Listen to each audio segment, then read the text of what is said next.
রহিম আসসালামু আলাইকুম। আমি বাংলাদেশি ব্লগার সাথী লাইফস্টাইল ব্লগ। আজকে আমি নতুন একটি রেসিপি নিয়ে হাজির হয়েছি। আমার আজকের রেসিপি হলো ফালুদা। আমি এই ফালুদাটা রান্না করব, সেই রেসিপিটি আমি আপনাদের সাথে শেয়ার করব। আমি ফালুদা এটা নিয়েছি। এই ফালুদাটা কিন্তু অনেক মজা হয় রান্না করলে। এটার সাথে জেলি দুইটা দিয়েছে, যে একটা এই কালার। তো শুরু করা যাক রেসিপিটি।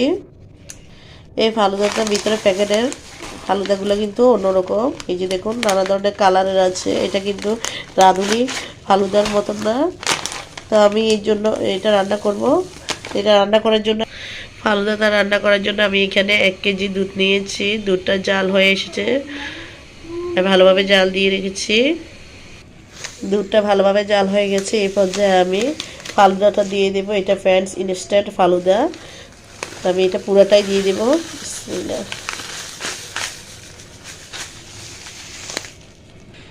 আমি পুরো ফালুদাটা দিয়ে দিয়েছি। এই যে এখন আমি নাড়াচাড়া করে মিশিয়ে নেব। এটা হতে থাক। এখন আমি জেলি তৈরি করব। সেজন্য একটা পাতিলে আমি 1 কাপ পানি নিচ্ছি। পানিটা কিন্তু গরম হয়ে এসেছে। এই পর্যায়ে আমি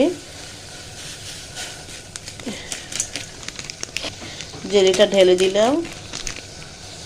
এখন আমি একটা চামচের সাহায্যে এটা অনবরত নাড়াচাড়া করতে থাকবো, যতক্ষণ পর্যন্ত এটা একটু ঘনত্ব হয়ে না যায়।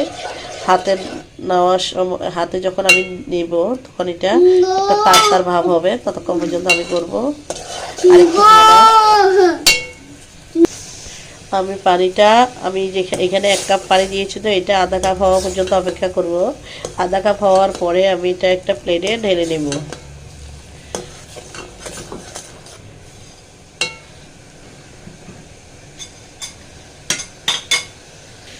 এদিকে আমার ফালুদাটা নাড়াচাড়া করে দিচ্ছি।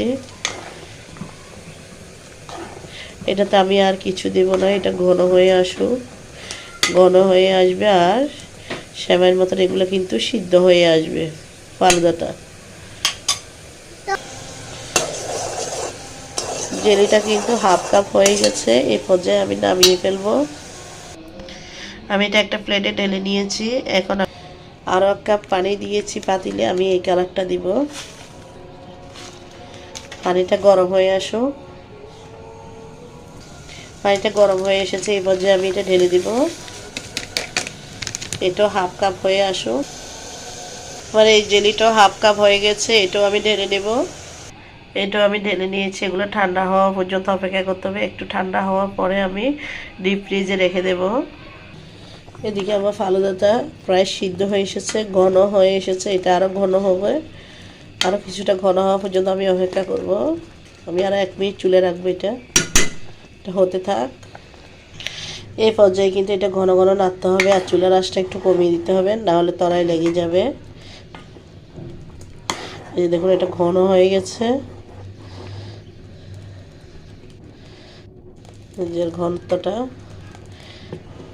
এটা নামানোর পরে আরও ঘন হয়ে আসবে। এই পর্যায়ে আমি নামিয়ে ফেলবো।